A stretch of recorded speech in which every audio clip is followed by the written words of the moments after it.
오늘 말씀 제목은 하나님의 선물을 받았는가?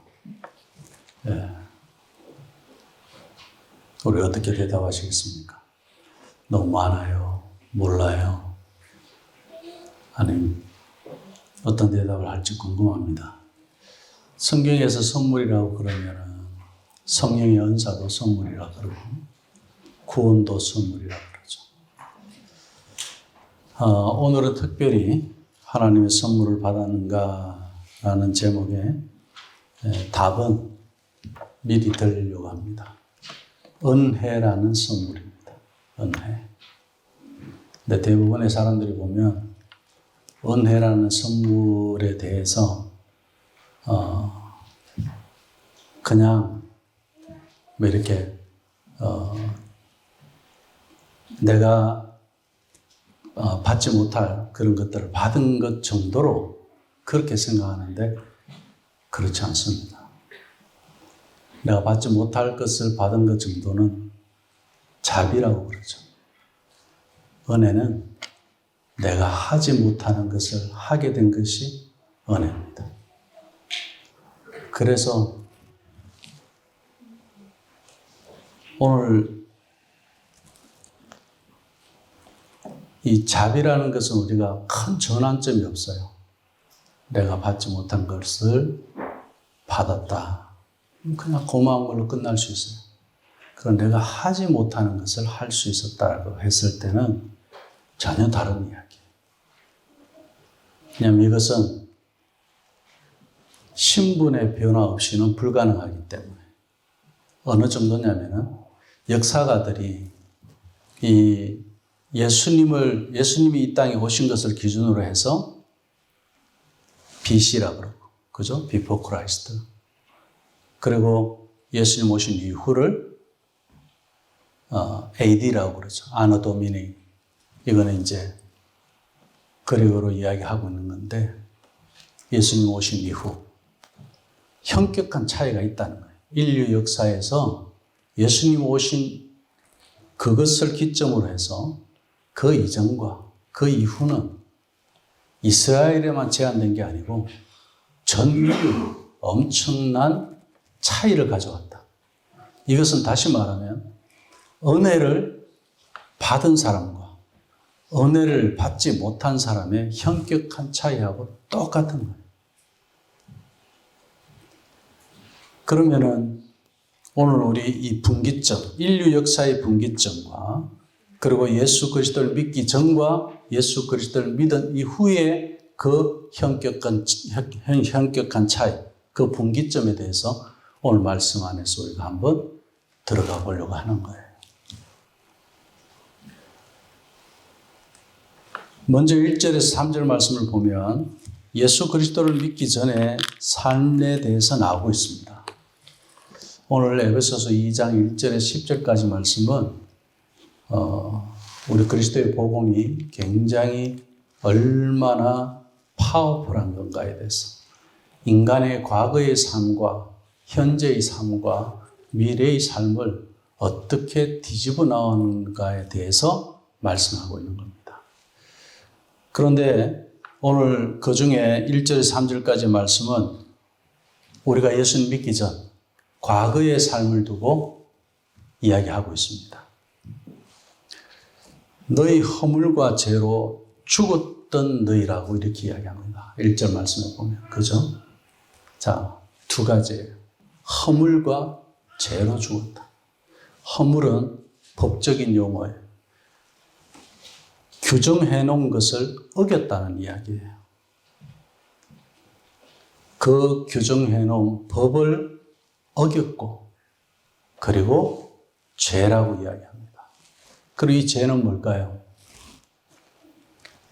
헬라어로 이야기하면 좀 이해하기가 좋습니다. 하마라티아라고 해서 저기 우리가 화살을 양궁 있죠? 그 관역이 있어요. 그럼 여기서 활을 당겨서 쏩니다. 올림픽에서 금메달 딴 사람들은 카메라까지 맞출 정도로 굉장히 정확하게 맞추잖아요. 그럼 맞춰줘야 되는 거예요. 모든 것이 완벽해요.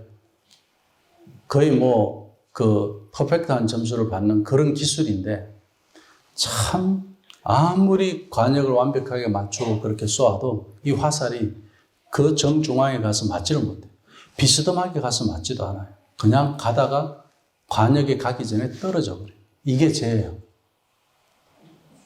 내가 아무리 하고자 원하지만 안 되는 거예요. 아무리 내가 잘해도 그건 역시 죄라는 이야기. 아무리 내가 뛰어나도 아무리 내가 세상의 권세를 가지고 있든 없든 지혜가 있든 없든 그 지혜도 죄로 인해서 거기까지 가지 못하고 지혜가 없는 것도 마찬가지고 죄라는 건 그런 거라는 거예요. 얼마나 이 무서운 거예요. 그죠? 그냥 도덕적으로 내가 거짓말했는 죄 그 이야기를 하는 게 아니에요. 내가 선을 행하려고 아무리 노력하고 완벽하게 내 인생을 한번 저기 걸어보고 노력하고 수고했는데도 그게 안 되더라. 그게 왜요? 그것 자체가 죄라는 거예요. 그래서 오늘 너희가 허물과 죄로 죽었다라고 그랬어요. 굉장히 중요한 말씀. 과거에요? 죽었다 그랬어요. 자, 죽는 거는 한 번 죽어요. 살아났다가 다시 또 죽어요. 우리가 부활해서 천국 가는 것 아닌 이상은 이 땅에서 다시 살아날 일은 없죠. 자, 허물과 죄로 인해서 죽었다 그랬어요. 그러면 죄도 죽었고 허물도 죽은 거예요. 끝난 거예요. 죄가 다시 살아나느냐? 허물이 다시 살아나느냐? 그걸 오늘 말씀 우리가 들어가서 한번 보자는 거예요. 자, 우리가 여기서 죽었다는 말은 우리가 지금 현재 육체적으로 숨쉬고 있는 이 육신이 죽었다는 말이 아니고 영적으로 하나님과의 관계가 나와 하나님과의 관계가 끊어졌다. 단절되어졌다. 내가 아무리 신을 찾고 구해도 연결되지 않더라. 그건 뭐예요? 허물과 죄 때문에. 그래서 영적인 죽음을 이야기하는 거예요. 이미 우리는 영적으로 죽었다는 그 상태, 과거에. 자, 2절, 3절 말씀에 가면 허물과 죄 가운데 있었던 예수님을 믿기 전 그 과거의 상태를 이렇게 말씀하십니다. 그때에 너희는 그 가운데서 행하여 무엇을 따랐다고요? 세상 풍조를 따랐다 그랬어요. 세상의 유행을 따랐다고 그랬어요. 우리 예수 믿는 사람들이 유행 좋아하고 이 세상의 풍조 한국에 옛날에 그랬다면서요. 옷 메이커들 요즘도 그렇겠죠. 그 학교 다니는 아이들이 다 제가 이름 지금 잘 기억 못해서 그런데 나이키를 입는다. 그러면은 다 나이키 입어야 되고 못 사는 집에 애도 나이키 입어야 되고 잘 사는 집에 애도 나이키를 입어야 되고 다 따라가야 되는 거예요. 그 세상 풍조. 이 사람은 그게 뭐 때문에 그렇게 된다고요? 오늘 말씀에서는 죄 때문에, 허물 때문에 세상 풍조를 따르고 있고 공중의 권세 잡은 자를 따랐으니 그래요. 공중의 권세 잡은 자가 누굽니까? 사탄이죠. 마귀입니다. 이 공중의 권세 잡은 자를 두고 곧 지금 불순종의 아들들 가운데서 역사하는 영이라 이야기합니다. 자, 우리가 공중의 권세 잡은 자의 영에 잡혀 있어서 영적으로 죽어 있었다. 그 이야기예요. 영적으로 죽어 있었다는 이야기는 공중의 권세 잡은 자를 따라다녔다. 그 이야기예요. 공중의 권세 잡은 자가 우리한테 주로 하는 일이 어떤 겁니까? 속이는 거라 그랬죠? 속이는 거. 특히 무엇을 속인다고요? 우리의 신분을. 이미 죄는 우리가 죽었다고 해서 우리가 죄인된 우리의 영은 죽었는데 우리의 죄인된 이 영이 다시 살아나서 또 죄인된 것처럼 너는 아직 죄인이야. 이렇게. 공중권세 잡은 자가 어떻게 해요? 자기의 종이 되어서 따라다니는 그 사람을 영이 죽은 그 자를 영이 살아나서 하나님으로 체인지해버린 그를 어떻게 해요? 에덴 동산에서 아담과 하와를 속이듯이 또 속여야 되는 거예요. 여기에서 우리가 깨어있으라고 하는 말씀이 바로 이것 때문에 그래요. 내가 지금 죄인이라고 생각하면 죽었던 죄가 다시 살아났다는 이야기예요. 과거에 죽었는 것이 어떻게 다시 살아납니까? 자, 이 질문을 가지고 3절로 넘어갑니다. 전에는 우리도 다 그 가운데서 우리 육체의 욕심을 따라 지내며, 맞죠? 영이 이미 공중의 권세 잡은 자를 따라가고 세상의 풍조를 따라가니 욕심, 이걸로 채워야만 우리가 만족이 있는 거예요. 그래서 욕심이라는 것이 뭐 채워보면 잠깐 만족이 있는 것 같지만 늘 또 부족합니다. 그래서 돈을 가지고자 욕심을 부리는 사람들은 또 돈을 더 가져야 되고, 권세를 가진 사람은 또 욕심을 부리고 권세를 또 더 가져야 돼요. 이런 일들이 어떻게 해요? 육체의 마음에 원하는 것을 하여 다른 이들과 같이 본질상 누구의 자녀라고요? 진노의 자녀. 하나님의 진노의 결과는 뭡니까? 지옥 가는 거예요. 지옥의 자녀가 됐다, 그 이야기입니다.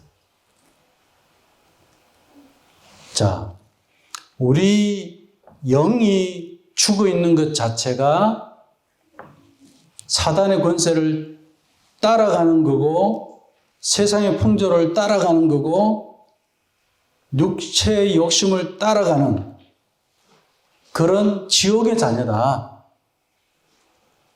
이건 현재예요, 과거예요? 오늘 말씀해 보면 과거를 이야기합니다. BC예요. 자, 생각해 보십시오. 우리가 과거에 예수 믿기 전에 얼마나 세상 풍속을 따르는 사람들이었습니까? 세상이 다인 줄 알았죠.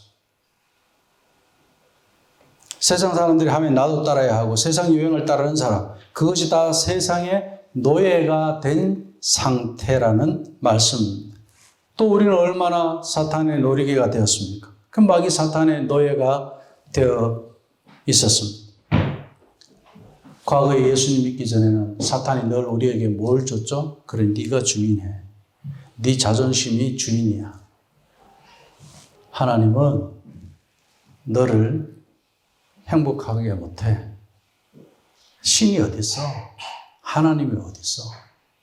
계속 사탄은 그렇게 내가 신이 되게 하고 내가 주인이 되게 하고, 그래서 내가 좋아하는 걸 하게 되고, 내가 좋아하는 걸 하지 않으면 자존심도 상하고 화가 나고 스트레스도 받고 병도 생기는 거예요. 지금 우리 청소년들, 지금 우리 어린아이들도 그렇고 세상의 젊은이들, 심지어 가정까지도 어떻습니까?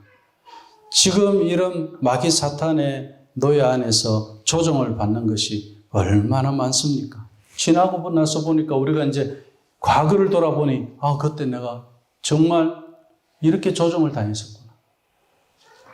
어떻게 해요? 그게 그렇게 좋았던 게 그렇게 싫어지는 게 너무나도 신기한 거예요. 저는 내가 이걸 너무 좋아했어요. 돈 싫어하는 사람 어디 있겠습니까? 그죠? 그렇게 좋아했는데 돈에 대한 욕심이 사라져 버렸어요. 그럼 돈이 있으면은 뭐 하겠어요? 일단 먹고 살고 그러면 됐어요. 입고 더 벌어서 뭐 하죠?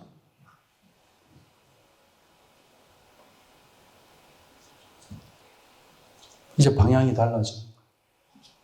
저는 욕심으로 돈을 벌었다면 이제는 하나님 주시는 걸로 내가 돈을 벌어가는 거예요. 하나님 요만큼 주시면 그만큼 주신 거 가지고 내가 사는 거예요. 과거와 지금 내가 구원받았던 이 현재, 은혜라는 선물을 받은 이 현재는 분명히 차이가 있다는 이야기예요. 성경은 계속 그것을 말씀하죠. 뿐만 아니라 우리가 얼마나 욕심의 종이었느냐면 손해보면 절대 화가 나서 잠을 못 자는 사람들 있죠. 사탄이 우리의 욕심을 이용해서 죄를 짓게 합니다. 욕심의 종이었기 때문에 그렇습니다. 이것도 언제의 이야기예요? 다 옛날 옛적 이야기. 이제는 뭐예요? 그래. 나 즐겨 손해보마. 그래. 그쪽에 다 해. 양보도 하고 했는데 억울하지가 않아. 현격한 차이가 있어. 기쁨이 찾아와. 이런 경험이 있습니까? 우리가 구원의 확신이라는 것은 이렇게 나타나는 거예요. 현격한 차이로 나타나는 거예요. 내가 예수님을 믿어보면서도 욕심을 내려놔보지 못했고 자랑을 내려놔보지 못했고 그리고 내가 예수님 믿으면서도 세상 풍조를 내려놔보지 못했다 그러면 이거 과거의 습관이 아직까지 나한테 남아있다는 이야기입니까? 아니죠. 사탄의 권세에 아직도 따라가는 습관을 섞고 있다는 이야기예요. 그래서 우리는 더 이상 속으면 안 됩니다. 더 이상 속지 않도록 하나님께 우리가 회개해야 됩니다. 하나님, 내가 이제 내 안에 주신 그 은혜를 따라 살게 해주세요. 그러니까 처음에 은혜가 뭐라고 그랬죠? 내가 행할 수 없는 것을 행하게 되는 것이 은혜예요. 내가 할 수 없는 거였어요.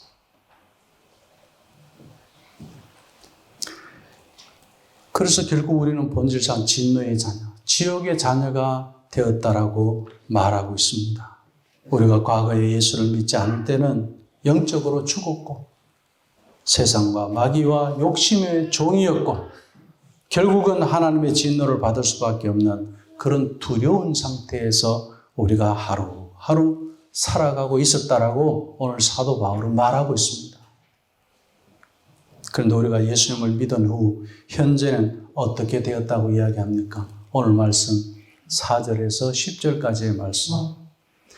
자, 1절에서 3절까지 말씀은 과거에 대해서 짤막하게 사도 바울이 이야기합니다.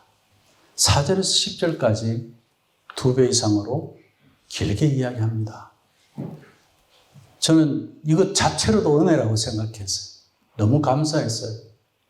사도 바울이 구원받은 이후에 예수님 믿은 이후의 메시지를 이렇게 더 많이 전하고 싶은 마음.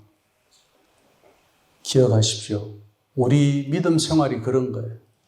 과거를 길게 말할 필요 없어요. 현재 이 은혜를 우리가 든든히 붙잡고 많이 말하고 전할 필요가 있는 거예요. 여기 5절에 보면 그리스도와 함께 우리가 어떻게 됐다고요? 살았다. 얼마나 감사합니까? 죽었는데 살았어요. 우리는 대부분 보면 우리 육신이 죽는 걸로 가지고 많이 슬퍼하는데 우리 영이 죽은 것에 대해서는 왜 슬퍼하지 못할까요? 육신과 영은 다르기 때문에. 영이 죽었을 때는 슬픈 게 아니에요. 행복한 거예요. 왜? 우리가 사단의 종로로 타던 영이니까. 이건 잔치를 해야 되는 거예요. 거듭났다, 구원받았다, 내가 세상의 풍조와 유행을 따라가던 그 삶을 끊을 수 있게 된 건 하나님의 은혜니까 어떻게 해요? 이제 내가 죽었다는 그 사실에 대해서 죄에 대해서 죽었고 세상 풍조에 대해서 죽었고 욕심에 대해서도 죽었고 사탄의 그런 권세를 쫓아가던 그 종의 삶도 죽었고 이건 잔치해야지. 그것을 5절 말씀에 보면 은혜로 그렇게 되었다고 이야기합니다. 은혜로. 그 다음 5절 하반절에 보면 우리가 구원을 얻었다고 하죠. 은혜로 구원 얻은 것. 이 구원은 노예 상태에서부터 해방된 것을 의미하고 세상의 노예 상태, 사탄의 노예 상태, 욕심의 노예 상태로부터 해방된 것입니다. 그것뿐만 아니라 영원한 하나님의 진노에서, 지옥에서, 지옥불에서 구원받은 사람들을 이야기합니다. 얼마나 기쁜 일입니까? 또 앞으로 어떻게 된다고 했습니까? 6절, 7절 말씀에 보니 장차 우리에게 이루어질 놀라운 축복들이 있습니다. 장차 우리를 그리스도와 함께 일으켜서 부활을 이야기하죠. 그리스도와 함께 어디에 앉힌다고요? 하늘에 앉히실 것이라 했습니다. 그래서 하나님의 그 은혜가 우리에게 나타내 주시고 그 은혜의 지극히 풍성함을 오는 여러 세대를 이어서 나타나게 될 것이라고 바울은 말씀하고 있습니다. 얼마나 귀한 말씀이에요. 주님 오실 때까지 이 은혜를 이어가게 될 것이다. 은혜가요, 잠깐 있다가 사라지는 거 아니에요.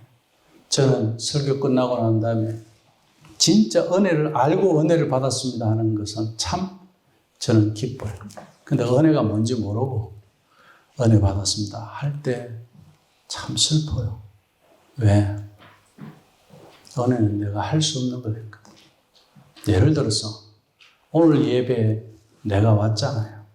아침에 준비해서 오늘 주일이니까 교회 가야지 하고 왔다면 그건 은혜가 아니에요. 오늘 여기 오게 될 수 있게 된 것이 은혜인 줄로 믿습니다. 내가 못하는 거예요. 이건 내가 못하는 거예요.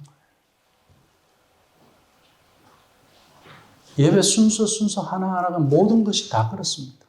설교도 마찬가지죠. 저는 하나님 앞에 한 가지 목사가 되어서 하나님 저 너무 행복합니다 하는 그 첫 번째가 뭐냐면 설교를 준비하고 매일 말씀 묵상할 때 내가 다른 사람한테 전하기 위해서 강의를 준비하더라면 내가 먼저 은혜를 받으니까 이 목사가 난 너무 행복하다고 생각을 하는 거예요.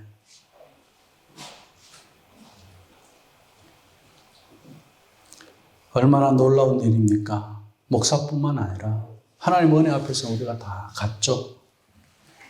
과거의 우리와 얼마나 대조되는 삶입니까?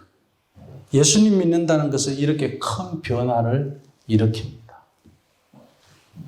예수님이 이 땅에 오심으로 역사가 BC에서 AD로 바뀐 것처럼 우리 생애도, 우리 인생도 예수님 믿기 전과 후는 바뀌어야 돼요.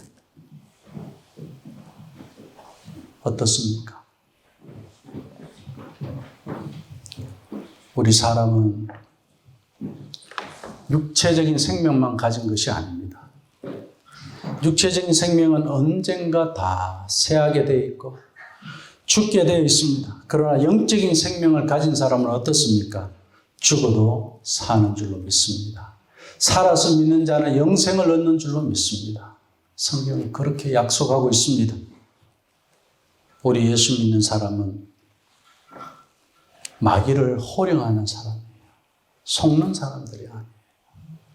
사탄은요, 다른 것으로 우리를 속이는 게 아니라 거짓말 해도 괜찮아 이런 걸로 속이는 게 아니라니까요. 은혜를 속여요. 구원을 속여요. 어떻게 해요? 아직 내가 구원 못 받은 것처럼, 내가 아직 은혜의 삶을 모르는 것처럼. 그래서 여전히 죄책감이 들게 하고 너는 아직 죄인이야. 무슨 소리야? 그 옛날 이야기 왜 나한테 그렇게 해? 이게 사탄을 호령하는 거예요. 아멘. 사탄을 호령하셔야 돼요. 속으면 안 돼요.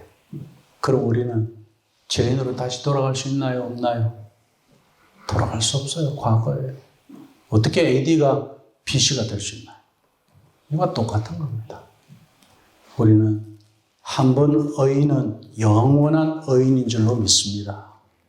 죄인으로 돌아가지 않아요. 오늘 에베소서 1장 2장 1절에서 10절까지의 말씀은 바로 이런 말씀이에요. 사탄이 우리의 신분을 속이고 다시 죄인으로 우리를 정죄한다면 우리는 뭐라고 호령해야 되겠어요? 사탄아, 물러가라. 우리는 욕심에 지배당하지 않으며 살 수 있는 능력이 있습니다. 그것이 새 창조예요. 영이 다시 살아나지 않고는 어떻게 이 삶이 가능합니까? 하나님의 은혜로 말미암지 않고는 어떻게 이 삶이 가능하겠어요? 내가 욕심 부리던 자였는데 사람 치고 누구 욕심 없는 사람 어디 있겠습니까? 자기 자랑이 없는 사람이 어디 있겠습니까? 이제는 하라고 해도 할 수 없는 그런 존재가 되었어요. 그것이 의인입니다. 우리는 세상의 유행에 지배당하지 않고 살 수 있는 능력이 있을 겁니까? 있습니까? 있어요. 이것을 믿을 때 은혜가 있는 거예요. 그런데 이게 믿음이 불확실하단 말이에요. 그러니까 뭐 이 정도야. 또 그러면서 사탄을 호령하지 못하고 사탄의 호령에 오히려 노예가 되어서 살게 됩니다. 그것을 하나님께서 알기 때문에 은혜를 우리에게 선물로 주신 거예요. 그래, 네가 할 수 없어. 맞아. 그래서 네가 은혜 받아야 돼. 그러면 이제 너는 할 수 있는 자가 돼. 사탄의 노예로 이제 살지 않을 수 있는 능력이 있게 되고 사탄을 부릴 수 있는 권세가 있고 호령할 수 있는 권세가 너에게 있으니 세상의 풍조를 따라가지도 않아도 되고 이 은혜라는 선물이 얼마나 큽니까? 저는 우리 예천교회에서 설교하면서 성경을 가르치면서 가장 많이 쓴 단어 중에 하나가 바로 이 은혜일 겁니다. 기독교에서 은혜가 빠지면 기독교는 세상 종교와 다를 게 하나도 없습니다. 은혜를 알아야 됩니다. 은혜가 뭐라고요? 내가 할 수 없는 것을 할 수 있게 하는 것.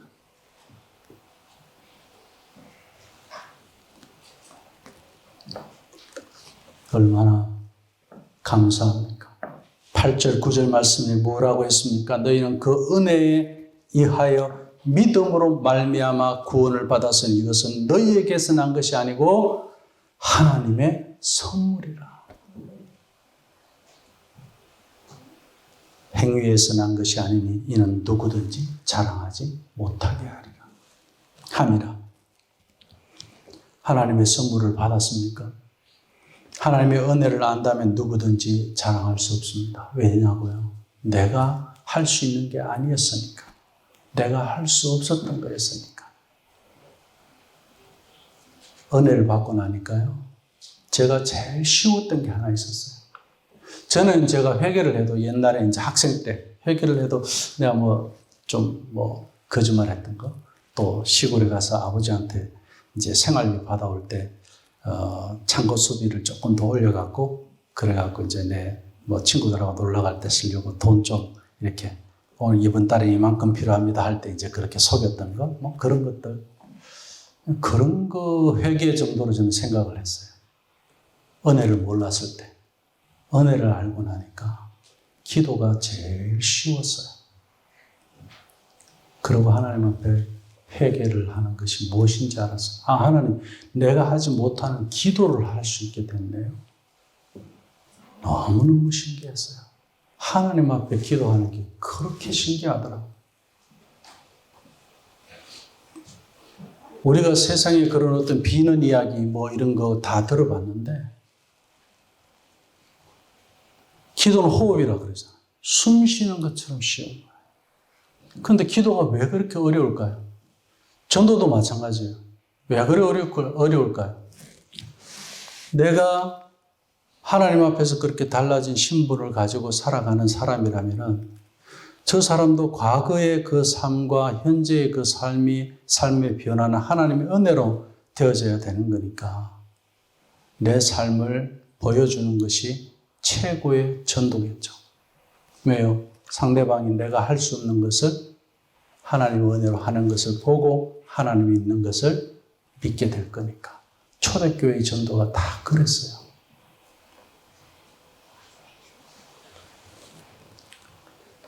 행위에서 난 것이 아니다. 누구든지 자랑하지 못하게 한다. 자, 그럼 오늘 우리가 예배도 참석하고 또 예를 들어서 우리가 성경을 1년에 몇 독을 했고, 그리고 내가 금식을 얼마나 했고, 내가 철야 기도를 얼마나 했고, 그러면서 이제 이런 것들도 우리가 은혜를 안다면 어떻게 해요? 내가 할 수 없는 걸 하는 거예요. 봉사도 마찬가지입니다. 우리가 부엌에서 봉사를 하든, 아이들을 가르치는 데서 봉사를 하든, 성가대로 봉사를 하든, 반주로 봉사를 하든, 무엇을 봉사하든, 내가 실력이 있어서, 그거는 저기 오케스트라나 아니면 더 빛나는 그런 사회 봉사는 얼마든지 있습니다.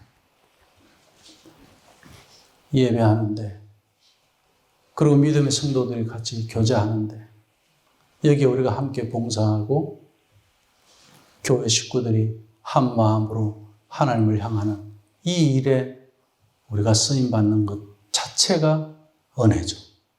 못하는 거예요. 제가 오늘 이 화면에 그림을 하나 넣었어요. 하나님의 선물을 받았는가? 주음을 좀 해주세요. 왜 제가 이 이미지를 넣었냐면, 예준이잖아요. 한글 몰라요. 자기가 할 수 없는 걸 지금 하고 있잖아요. 지난 목요 기도회 때요. 얘가 찬양을 하는데, 따라 부르는데, 한국말 자기가 다 일일이 따라서 못하니까, 따따따따따, 나 방언하는 줄 알았어. 그러면서 찬양해. 방언 찬양하는 줄 알았어. 자, 자기가 할 수 없는 거, 아이들도 은혜 받는 줄로 믿습니다. 제가 이걸요, 같이 교제하는 우리 토론토의 목사님들한테 보여드렸어요. 우리 동영상도 우리 밴드에 있잖아요. 그랬더니 이분이 지난주에 설교에서 우리 아이들 이야기를 하면서 왜 예배가 함께 드려져야 하는지, 아이들이 말을 듣지 못해서 이해를 하지 못해서 은혜를 못 받는 것이 아닌가. 은혜라는 것은 내가 하지 못하는 것을 하게 되는 거니까 아이들이 하지 못하는 것을 하게 되잖아요. 그러면서 교회에다가 설교하고, 그 교회가 이렇게 통합 예배 한 지 오래됐는, 시간 좀 됐는데도 불구하고 자꾸 이제 왜 아이들과 같이 예배해야 되느냐, 이런 이야기들이 계속 있으니까 엄마들이 놀래가지고 이제 알겠대. 보니까 알겠대. 그러면서 지난 주 중에 우리가 말씀 묵상 나누면서 목사님들과 같이 그런 대화를 했어요. 하나님의 선물을 받았습니까? 절대로 우리는 구원받을 조건이 없는 사람들입니다. 우리는 완전히 죽은 사람들이었고, 종의 상태에 있는 사람들이었고, 하나님의 진노를 받을 것밖에 없는 사람들이었습니다. 단지 하나님이 우리를 불쌍히 여겼다. 오늘 말씀해 보니까 긍휼히 여겼다 그랬어요.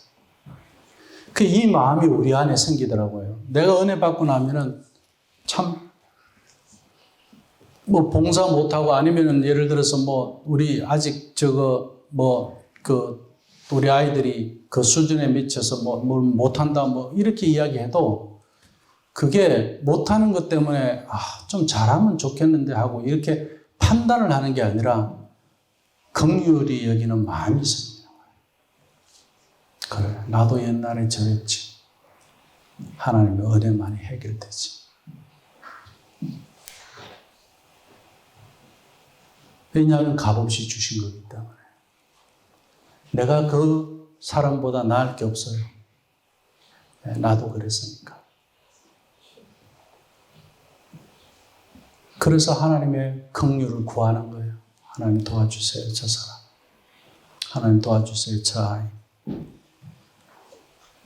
하나님이 독생자 예수 그리스도를 희생시키기까지, 그건 그냥 단순히 희생시키는 정도가 아니라 모든 이 땅의 고난을 다 지시고 치욕과 고통과 인간이 져야 할 모든 것을 다 지시고 십자가에서 죽으셨어요.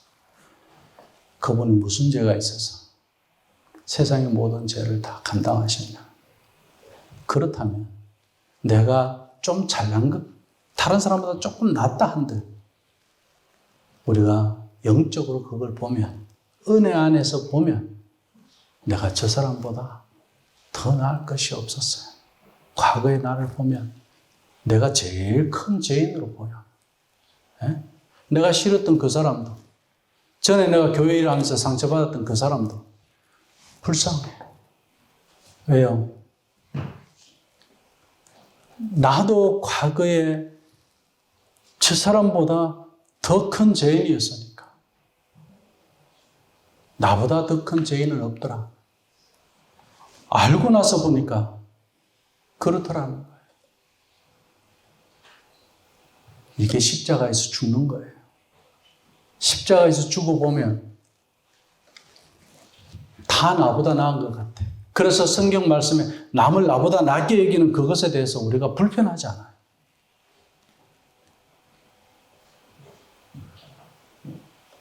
사람 우리가 무시할 이유도 없고, 세상의 낮은 곳을 향하는 데 있어서 우리가 주저할 필요도 없고, 오히려 담대함이 생깁니다. 전혀 못하던 일이 우리에게서 시작된 겁니다. 그렇다면 하나님 왜 우리에게 은혜라는 선물을 주셨을까요? 10절 말씀이에요. 우리는 그가 만드신 바라. 이 말씀 얼마나 좋습니까? 만드신 바라. 새로 만든 거예요. 내가 엄마 뱃속에 태어날 때 만들어진 그것과 외모는 달라지지 않았지만 그렇다고 해서 내 외모가 좀 더 이뻐지고 잘나지고 그건 아니에요. 하나님은 우리 외모를 다시 만든 것이 아니라 내 안에 죽었던 영을 다시 하나님과 연결시키는 일로 만들어내신 거예요. 그래서 내 안에 새로운 자아가 재창조되었다 이렇게 이야기하는 거예요. 재창조다. 다시 태어났다. 본어게인했다 이 말은 재창조되었다. 그 재창조된데 우리가 왜 죄인을 갖다 집어넣느냐는 거예요. 우리는 그가 만드신 바라 그리스도 예수 안에서 이제는 어떻게 해요? 재창조되기 전의 일로 우리가 선한 일을 하는 사람이 아니라 재창조된 상태에서 이제 선한 일을 하니까 동일한 선한 일을 하더라도 구제를 하든 남에게 우리가 어떤 도우는 일을 하든 그죠? 동일한 일을 하더라도 다르다는 이야기예요. 왜요? 전에는 내가 했어. 자랑했어. 그죠? 전에는 내가 영이 죽어 있었을 때 선한 일은 나를 위해서 했어. 예. 그리고 내가 천국 가보려고 선한 일을 하면 내가 또 천국이라도 하나님 또 신이 나를 도와주겠지. 그러면서 알지도 못하는 신에게 그렇게 구하면서 살아갑니다. 그런데 이제는 내가 확실해졌어. 내 영이 살고 나서 하는 이 선함은 내가 하나도 할 수 없었던 나였는데 이제는 내가 내 입에서 선한 말 한마디도 나갈 수 있게 되고 내가 다른 사람에 대해서도 긍휼히 여기는 마음이 나가게 되더라. 이건 뭐예요? 내 성품이 달라져서가 내 신분이 달라져서 새로 만들어진 거기에서 나오는 것이니 은혜로 되었다. 이 말씀이에요. 그래서 자랑하지 못하도록 한다는 거예요. 그래서 루터는 그런 말을 했습니다. 10절 말씀 다 읽고 가죠. 우리는 그가 만드신 바라 그리스도 예수 안에서 선한 일을 위하여 지으심을 받은 자니 이 일은 하나님이 전에 예비하사 우리로 그 가운데서 행하게 하려 하심이니라. 자, 예수 안에서 선한 일을 한다. 예수 안에서라는 이 단어가 얼마나 중요하죠. 안에서. 예수 안에서. 우리는 이제 어떤 사람이 됐어요? 예수 안에서 선한 일을 할 수 있도록 지원받았어요. 그러니 욕심을 쫓아가고 세상 풍조와 유행을 쫓아가고 사탄의 그런 권세를 쫓아가는 그런 일을 위해서 지원받은 것은 옛날 이야기야. 그건 영이 죽었을 때 이야기야. 영이 살았을 때 의인된 우리들은 이제 예수 안에서 선한 일을 위하여 지으심을 받은 자니 은혜라는 것이 행함과 동떨어져 있지 않다는 이야기예요. 우리가 구원받았으니 이제는 마음대로 살아도 된다. 나는 이제 천국 가는 거 확신이 있으니까 우리가 회개하고 살면 되지. 이런 싸구려 기독교가 어디 있습니까? 값없이 우리가 구원받았다고 해서 기독교가 싸구려인가요? 값없이 우리가 은혜를 받았다고 해서 그것이 싸구려였는가요? 왜 값이 없다라고 했습니까? 하나님은 이 세상을 천하보다 귀한 것을 한 영혼을 두고 말씀하셨어요. 그렇다면 값으로 이야기하면 이 천하를 다 해도 지불할 수 없는 거예요. 지불할 수 없기 때문에 하나님은 우리에게 값없이 주신 거예요. 그래서 우리 예수님께서 십자가에서 다 지불했다, 다 이루었다 그렇게 말씀하신 거예요. 하나님이 지불하신 거예요. 우리가 무슨 행위로 지불하겠습니까? 그럼에도 불구하고 오늘 말씀에서는 행하라고 하네요. 선한 일을 행하래요. 행위로 구원받지 않는데. 루트가 너무나도 훌륭한 말을 했습니다. 우리는 선행으로 구원받은 것은 아니고 선행을 위하여 구원을 받은 것이다. 그렇게 이야기합니다. 얼마나 훌륭한 말입니까? 안 되는 발음으로 영어로 한번 이야기할게요. We are not saved by good workers, but for good workers.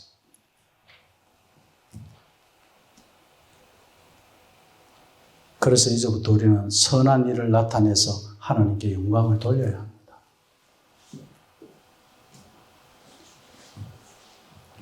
죄책감이나 죄인이라는 그런 그릇된 싸구려의 신앙에 빠지지 마세요.